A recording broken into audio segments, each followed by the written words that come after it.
ETF index mutual funds నేర్చుకుని stock మార్కెట్లో రాణించాలనుకుంటున్నారా? వెంటనే ఈ నెంబర్కి కాల్ చేయండి. నమస్తే, welcome back to Suman TV. ప్రస్తుతం మనతో పాటు ఉన్నారు పబ్లిక్ స్పీకర్ రజనీ రామ గారు. నమస్తే మ్యామ్. నమస్తే నవీన. మేడం, అహ్మదాబాద్ ప్లేన్ క్రాష్ గురించి చూస్తే ఎక్కడ చూసినప్పుడు ఇదే న్యూస్ ఉంది. అవును. పేపర్లు కానీ, న్యూస్ ఛానల్స్ కానీ రీల్స్ చూసినా కూడా ఓవరాల్గా అసలు ఇన్సిడెంట్ని చూసుకుంటే కొంతమంది కుట్ర అంటున్నారు, కొంతమంది నెగ్లిజెన్స్ అంటున్నారు, ఇంకా చాలా చాలా చెప్తున్నారు. ఆల్రెడీ ఒక ప్యాసింజర్ ఎవరైతే ఆకాష్ అని ఉన్నాడో ఢిల్లీ నుంచి లండన్ వెళ్ళాలి, బట్ అహ్మదాబాద్ దిగిపోయాడు. అతను ఒక వీడియో కూడా చేశాడు, ఇది చెత్త ఫ్లైట్, ఇందులో ఏం పని చేయట్లేదు, ఏసీ పని చేయట్లేదు, స్క్రీన్ పని చేయట్లేదు అని. అయినా ఎవరు పట్టించుకోలేదు. అతను దిగిపోయాడు, ఇందులో వెళ్తే సరిగా నేను వెళ్ళలేను, చేరలేను చివరి వరకు అని చెప్పేసి, అందుకే నేను దిగిపోయానని ఒక స్టేట్మెంట్ కూడా ఇచ్చాడు. సో ఓవరాల్ గా మరి కొంతమంది చనిపోయారు, మనం వాళ్ళ గురించి కూడా మాట్లాడుకున్నాము. మీరేమనుకుంటున్నారు అనాలిసిస్? అవును, ఆయన చెప్పింది కరెక్టే. అది ఇండియన్ ఎయిర్లైన్స్, అది చెత్తే. అసలు అందులో తెలిసిన వాళ్ళు ఎవరు కూడా దాదాపుగా వెళ్ళటానికి ఇష్టపడరు. ఏదైనా ఎమర్జెన్సీ అయితే కొంచెం ఖర్చు ఎక్కువ పెట్టుకోలేని వాళ్ళు ఇంక వెళ్ళటమే, కానీ సాధారణంగా అది ఎవరు ఇష్టపడరు. అందులో మనం విన్నాం ఒక వీడియోలో, అందులో సీట్లు సరిగ్గా ఉండవు, ఏసీలు సరిగ్గా పనిచేయవు, వాష్రూమ్స్ సరిగ్గా ఉండవు, సర్వీస్ సరిగ్గా ఉండదు, అక్కడ ఫుడ్ కూడా మనకి ఇవ్వరు సరిగ్గా. అంటే మిగతా కంపారిటివ్గా మిగతా ఫ్లైట్స్లో ఇచ్చినంత ఫ్రీక్వెంట్గా కానీ, ఇంకా ఎలా చూసుకున్న ఫెసిలిటీ వైజ్గా కానీ వాళ్ళు వాటర్ అడిగితేనే చాలాసేపటికి కానీ తేరు. మరి అటువంటి ఫ్లైట్లో అందరూ కూడా చేయటానికి ఇష్టపడరు. చెత్త అంటే ఎర్ర బస్ ఈక్వల్ టు ఎర్ర బస్, అలా ఉంటుంది అనమాట. ఎయిర్లైన్స్ అనేది ఎర్రక్షలతో రాస్తారు. నాకు కూడా ఎర్ర బస్ గుర్తుకొస్తుంది దాన్ని చూస్తుంటే. ఇంకా చెప్పాలంటే ఇప్పుడు ఈ జనాలు ఎట్లా తయారయ్యారంటే, ఇప్పుడు ఒక అమ్మాయి మనం అందులో చూసాం, భర్తది బర్త్డే సెలబ్రేట్ చేసుకోవడానికి ఇక్కడి నుంచి బయలుదేరింది. అంటే టూరిస్ట్ వీసా ఉంది కదా అని చెప్పి వెళ్ళడము. ఇది ప్రస్తుతం కాలమాన పరిస్థితులన్నీ కూడా అన్యాచురల్గా ఉన్నాయి.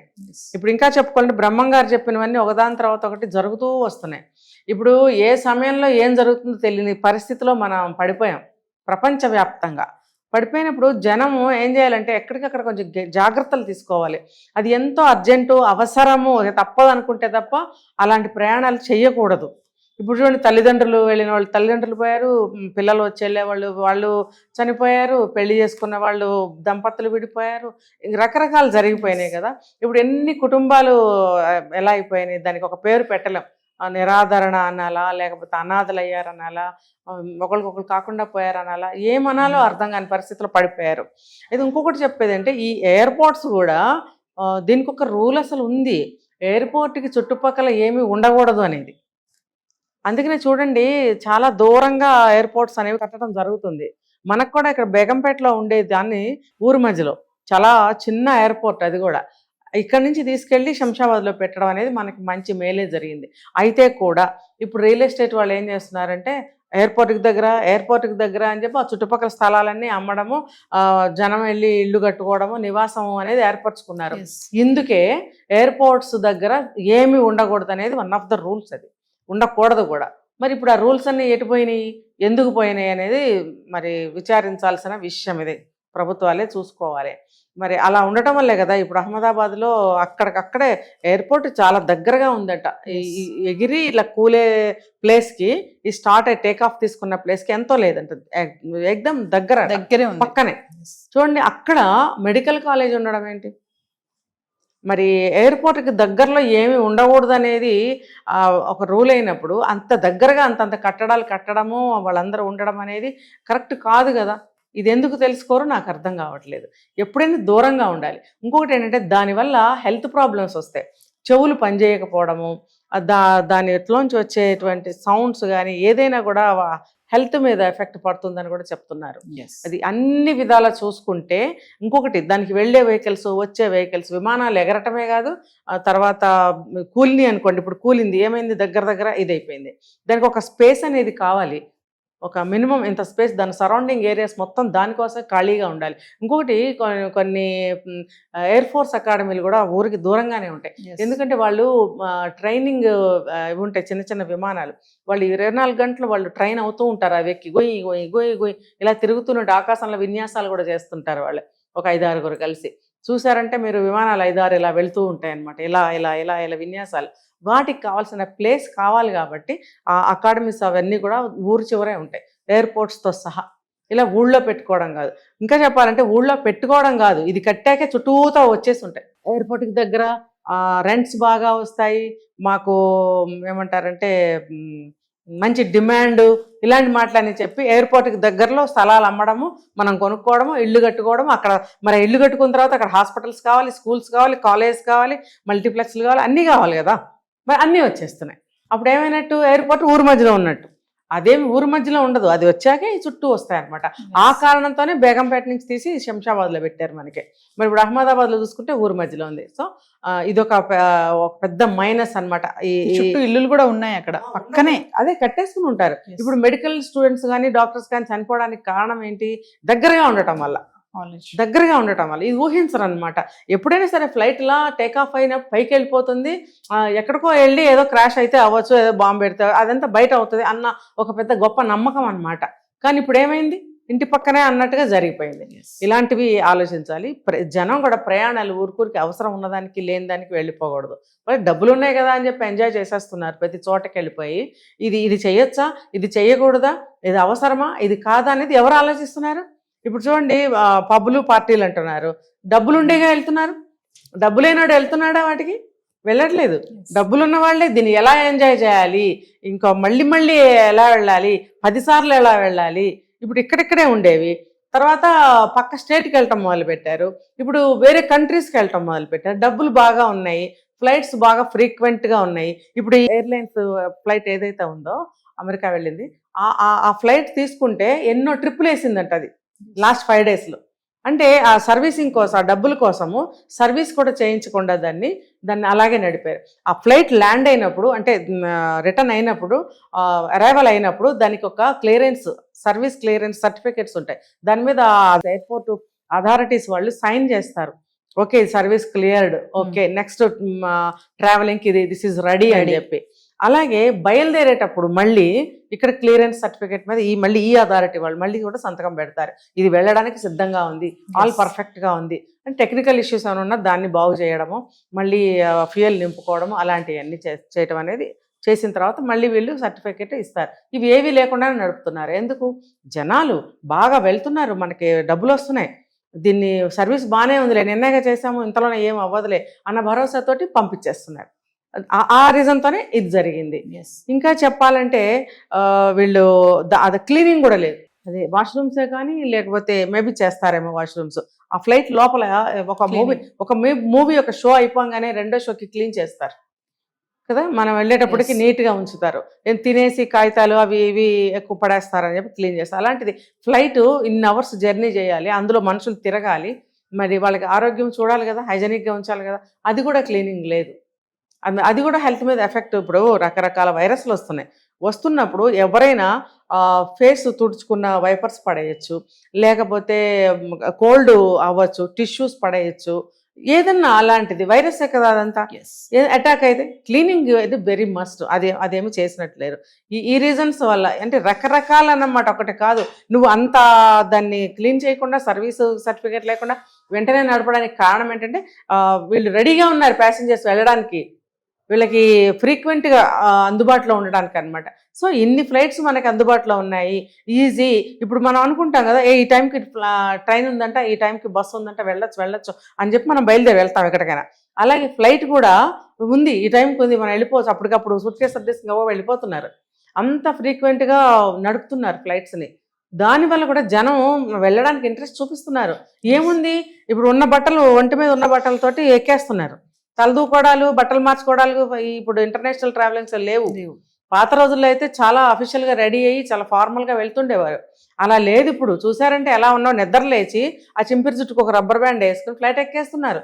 అదే అర్ధరాత్రి తెల్లవారుజామున ఫ్లైట్లు ఉంటాయి, ఇప్పుడు ఎవరు రెడీ అవుతారులే, అవే బట్టలతో బయలుదేరి. అంటే అంత ఈజీ అయిపోయింది ప్రయాణం. అయిపోవడం వల్ల ఆ ఫ్లైట్ తిప్పడం అలాగే ఉంది, వీళ్ళు వెళ్ళడం అలాగే ఉంది. సో అయిన దానికి కాని దానికి తిరగడం వల్ల ఇప్పుడు ఎంత ప్రాణ నష్టం జరిగింది చూస్తున్నారు కదా, ఎన్ని ఫ్యామిలీస్ విచ్ఛిన్నం అయిపోయాయి చూస్తున్నారు కదా. ఇవన్నీ చూసి జనము అర్థం చేసుకుని ఎవరి ఇదిలో వాళ్ళు ఉండటం అనేది అలవాటు చేసుకోవాలి. ఇది మనకు అవసరమా ఇప్పుడు? ఇప్పుడు అవసరం లేకపోయినా పరిగెట్టుకు వెళ్ళిపోవడం. నీ వంతు వచ్చినప్పుడు నువ్వు వెళ్తావుగా అమ్మాయి, మీ ఆయన బర్త్డేకి ఇప్పుడు నువ్వు వెళ్ళకపోతే ఏమైంది? ఇంకా ఎన్నో బర్త్డేలు వస్తాయి. నువ్వు అక్కడికి వెళ్ళిన తర్వాత కాపురానికి ఇద్దరు కలిసి నీవి చేసుకోండి, ఆ అబ్బాయివి చేసుకోండి బర్త్డేలు, బాగుంటుంది కదా. ఇప్పుడు నువ్వు వెళ్ళడం వల్ల అవసరమా? ఆ మాట తను ఆలోచించినట్టయితే తను ఇక్కడ ఆగేది. బయలుదేరి వెళ్ళింది, చనిపోయింది. అంటే మామూలుగా ఒక విషయం ఆలోచిద్దాం మేడం, మనం ఫ్లైట్ ఎక్కామనుకోండి, అవన్నీ ఏమైనా పని చేయట్లేదు అంటే ఖచ్చితంగా మనం రిపోర్ట్ చేస్తాం కదా. కనీసం వీళ్ళు ఎవరు అడగలేదు అంటారా? అంటే ఇది బాగాలేదు, అది బాగాలేదు, అసలు ఇలా ఉందేంటి, ఇది కరెక్ట్గా లేదని చెప్పి వాళ్ళని క్రూ మెంబర్స్ వాళ్ళని పిలిచి అడిగి, లేదు ఇది సరిగా లేదు ఆగండి అని చెప్పి చెప్పడం ఏవో చేస్తారు కదా జనరల్. అంటే పట్టించుకోలేదు, నెగ్లిజెన్స్. చెప్పేది అదే, మన ఇండియన్స్ ఏంటంటే విమర్శించడానికి 1000 మంది ఉంటారు, అడగడానికి ఒక్కడు కూడా ఉండడు. నువ్వు ఇంత నోరేసుకుని నీ చెయ్యి ఉంది కదా అని కళ్ళంతో రాసేస్తావు విమర్శలు, మరి అడగడానికి ఎందుకు నువ్వు అడగవు? ఇప్పుడు మన ఎవరైతే ఢిల్లీలో ఒక ఆయన ఆకాష్ అన్న ఆయన దిగిపోయారు, ఆయన కంప్లైంట్ చేశారంట ఆ ఫ్లైట్లో. చేసినప్పుడు అదేదో ఏసీ రిమోట్ ఏదో పని చేయలేదు. చాలా చెప్పాను కదా నేను, ఎయిర్లైన్స్లో పని చేయవు. ఏదో కూర్చుని ఎర్ర బస్సులో కూర్చున్నాం, ఇక్కడ ఎక్కి అక్కడ దిగ, ముక్కు మూసుకుని దిగిపో, అలాగే ఉంటుంది అది. మరి ఆయన మీరు అడిగారు ఎందుకు, చేసేవాళ్ళు ధైర్యం చేసి ఎవరన్నా ఒకళ్ళు అడిగితే కూడా ఏం పట్టించుకుంటారా, ఓకే సార్ ఇప్పుడే చెప్తా అంటారు. మళ్ళీ వాళ్ళు కనపడరు, చాలాసేపు కనపడరు. మనం ఇలా చూసి మెడల నొప్పులు పెట్టాలి. వాళ్ళు వచ్చేటప్పటికి మనకి విసిగుట్టి మనం మానేస్తాం అనమాట. ఇలా వాళ్ళు ఏం చేస్తారు, వాళ్ళల్లో వాళ్ళు భలే కోఆర్డినేషన్ ఉంటారండి. వాళ్ళు ఎయిర్ ఫోర్స్టెస్ అందరూ కూడా, ఆ స్టాఫ్ అనేవాళ్ళు, వాళ్ళు షిఫ్ట్ డ్యూటీ వెంటనే చేంజ్ చేసేసుకుంటారు, వీళ్ళిటు వాళ్ళటు. ఇంకా అమ్మాయిని అడగాలంటే తను ఇక్కడికి రాదు, తను అటు వెళ్ళిపోతుంది. నాకు జరిగింది ఎక్స్పీరియన్స్, అందుకని నేను ఇలా చెప్పగలుగుతున్నాను. మళ్ళీ కనపడరు వాళ్ళు, ఎప్పుడో కనిపిస్తారు. అప్పటికి మనదంతా చల్లారిపోతుంది ఇక్కడ. ఒకవేళ నాలాంటిది కోపంతో ఏమ్మాయి అప్పుడు అనగా అడిగాను ఏం మాట్లాడలేదు ఏంటంటే, అది అప్పుడు ఇంకా తప్పనిసరి పరిస్థితులు ఏదో ఒకటి చెప్తుంది అనమాట. దానికి టెక్నీషియన్స్ సరిగ్గా లేరనో, లేకపోతే అది రెక్టిఫై అవ్వలేదనో, లేకపోతే స్టిల్ చేస్తున్నారనో, ఇలాంటి మాటలు చెప్తారు. జరగవు అవి. ఎందుకు అని అంటే వాళ్ళ ఖర్చు కదా, ఖర్చు. పబ్లిక్ కూడా కొంచెం అవేర్నెస్ గా ఉండి, అంటే సరిగా లేదు అంటే అడగడానికి, మీరు అన్నట్టుగానే రాస్తారు, విమర్శిస్తారు, కానీ ధైర్యంగా అడగడానికి ఎవరు ముందుకు రావట్లేదు అనేది. ఇలాంటి జరిగినప్పుడైనా కనీసం ఇంకెవరైనా ఇలా ప్రయాణాలు చేసేటప్పుడు ఏదైనా సరిగా లేదు అంటే అడగడానికి ప్రయత్నించి క్వశ్చనింగ్ చేయడం నేర్చుకుంటే మంచిది, అది ఎందులో అయినా సరే. అవును. ఇంకొకటి ఏంటంటే వాళ్ళ తెలివితేటలు ఇలాంటి వాటికి ఉపయోగిస్తారు, విమర్శించడానికి, వెక్కిరించడానికి. ఇప్పుడు వాళ్ళ సెల్ఫ్ సెక్యూరిటీ ఏం చూసుకుంటున్నారు? ఎప్పుడు మనం టికెట్లు కొనేసుకున్నాము, మనకి అలాట్మెంట్ అయిపోయింది సీటు, మన లగేజ్ అంతా వాళ్ళు అక్కడ వేసేస్తున్నారో అనుకుని కూర్చోవడం కాదు. మన సెల్ఫ్ అవేర్నెస్, సెల్ఫ్ సెక్యూరిటీ కూడా చూసుకోవాలి మనం. అంటే జనరల్గా ఎవరైనా పెట్టుకుంటారో వాళ్ళకి అవసరమైన మెడిసిన్స్ అవన్నీ, ఇంకా వాళ్ళకి ఏదో ఇన్సూరెన్స్లు అవి కూడా వాళ్ళకి పాలసీస్ ఏవో తీసుకుంటారు తెలివిగల వాళ్ళు. ఎంతమంది తీసుకుంటే వాళ్ళకి క్లెయిమ్ అవుతుంది, ఉన్న వాళ్ళకి హెల్ప్ అవుతుంది కదా. అంటే ఏదైనా ఎవరైనా కష్టాల్లో ఉండొచ్చు, డబ్బు లేకపోవచ్చు, ఎక్కువ శాతం వెళ్ళేవాళ్ళు మనీ కోసం వెళ్తారు కదా అబ్రాడ్. అలాంటి వాళ్ళకి ఇది ఆలోచించాలని ఎందుకు తోచదు? తెలివితేటల్ని వృధా చేస్తుంటారు, తెలివిగా ఇలాంటి చోట ఉపయోగించరు. ఇలాంటి ఏమంటారంటే తెలివి తక్కువతనంతో, వేరే వాళ్ళ మీద కాన్సన్ట్రేషన్ తోటి ఎక్కడికైనా వెళ్ళామంటే ముందు మన మైండ్ బ్లాక్ అయిపోతుంది, తెలివితేటలు ఉపయోగించరు. ఫ్లైట్ ఎక్కినప్పుడు ఈచ్ ఎవ్రీ టైము వాళ్ళు ఎయిర్ హోస్టెస్ చూపిస్తుంటారు మనకి. నేను అనుకుంటా చూపించిందే చూపిస్తారు వీళ్ళని, కానీ నాకు ఒకరోజు అనిపించింది నవీన, అమ్మ వీళ్ళు ప్రతిసారి చూపిస్తున్నారు, మనకేమో తెలుసుగా చూసాం కదా అని ఊరుకుంటున్నాము. ఫర్ ఎగ్జాంపుల్ ఈ రోజు ఏదన్నా జరిగిందనుకో, ఈ అమ్మాయి ఇప్పుడు చెప్తుంది, మనకి ఇప్పుడు రికార్డ్ అవుతుంది ఇక్కడ, అప్పుడు చేయగలుగుతామా వెంటనే? అప్పుడు ఇవి మనం మర్చిపోవచ్చు, తెలుసు కదా అని ఇక్కడ ఊరుకోకుండా ఇప్పుడు కూడా వింటే, ఇవాళ ఏదన్నా జరిగింది అనుకోండి, ఆ అమ్మాయి చెప్పింది ఫ్రెష్ గా మనకు గుర్తుంటుంది ఏం చేయాలనేది, అది మనం వినాలి. కానీ ఇదే సంఘటన అహ్మదాబాద్ దాంట్లో కూడా చేసే ఉంటారు, బట్ ఆ టైం కూడా లేకుండా, దానికి అక్కడ టైం లేదు. నేను జనరల్ గా చెప్తున్నాను. ఇప్పుడు ఆ అబ్బాయి ఎమర్జెన్సీ డోర్ దగ్గర కూర్చున్నాడు, రమేష్ విశ్వాస్. మరి కూర్చున్నప్పుడు అతనికి అవకాశం ఉంటే డోర్ ఓపెన్ చేసి వెళ్ళే ఛాన్స్ అయితే అతనికి ఉండేది, అంటే ఇంకొంచెం టైం ఉంటే. అది అతను లక్కీగా పగిలిపోయి సీట్తో పాటు వెళ్ళిపోయాడు కాబట్టి అదే డోర్లోంచి లక్కీ. లేకపోతే ఆ డోర్ దగ్గర కూర్చున్న వాళ్ళకి అది అవకాశమే కదా, అది వినాలి. మీ ఎమర్జెన్సీ డోర్ ఉంది అని చెప్తారు, వెంటనే మనం ఏం చేయాలి, అది ఎక్కడుందని చూడాలి. అది ఎవరో ఒకరి దగ్గరే ఉంటుంది, అది అందరి దగ్గరే ఉండదు. అది ఎయిర్ హోస్టెస్ కూర్చున్న ప్లేస్లో కూడా ఉంటుంది ఒక్కొక్కసారి, దాని దగ్గరలో కూర్చున్న వాళ్ళకి అది అవకాశం అనమాట. అది మనం గమనించాలి. తర్వాత ఆ నోట్లో పైప్ పెట్టుకుని గాలి ఎలా పీల్చాలి, ఆ బెల్ట్ ఎలా, అన్నీ చూపిస్తుంటారు వాళ్ళు. కింద మనకి ఎక్విప్మెంట్స్ పెడతారు, దాన్ని ఎలా తీసుకోవాలి, మీ సీట్ కింద ఉందని చెప్తుంటారు, మనం వినాలి.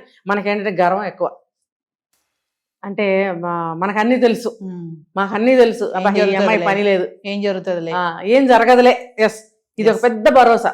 ఈ అసమానం ప్రతిసారి ఏదో ఒకటి జరిగిపోతే ఎన్ని ఫ్లైట్స్ ఎలా వెళ్తున్నాయి, అది ఖచ్చితంగా అందరం అనుకునేదే అది. కానీ ఇప్పుడు ఏమైంది, ఇప్పుడు మనం ఎన్ని యాక్సిడెంట్స్ గురించి చూసాము, అన్ని జరిగినాయి కాబట్టే కదా మళ్ళీ మనం జాగ్రత్తలో ఉండాలి, ఎప్పటికప్పుడు జాగ్రత్తలో ఉండాలి. ఇప్పుడు ఫ్లైట్ ఎక్కాము అని అంటే పరిసరాలన్నీ గమనించుకోవాలి, అక్కడ వస్తున్న సౌండ్స్ చూడాలి, ఆ సౌండ్స్ ఏదైనా డిఫరెంట్గా ఉంటే మనం అలర్ట్ అవ్వాలి, ఇవన్నీ గమనించుకోవాలి ఫ్లైట్లో కూర్చొని. తర్వాత ఫ్లైట్లో ఇచ్చిన ఫుడ్ అల్లా ఊరికే తినేసేయకూడదు, మళ్ళీ మనకి డైజెషన్ ప్రాబ్లమ్స్ వస్తాయి, తర్వాత వాష్రూమ్ ప్రాబ్లమ్స్ వస్తాయి. సాధ్యమైనంత వరకు ఆ ఒక్కరోజు డైట్ పాటించుకుంటే తప్పేముంది. పిల్లల్ని తీసుకుని మాటిమాటికి వెళ్తుంటారు బాత్రూమ్స్కి, దానివల్ల వాష్రూమ్స్ నాశనం అయిపోతాయి.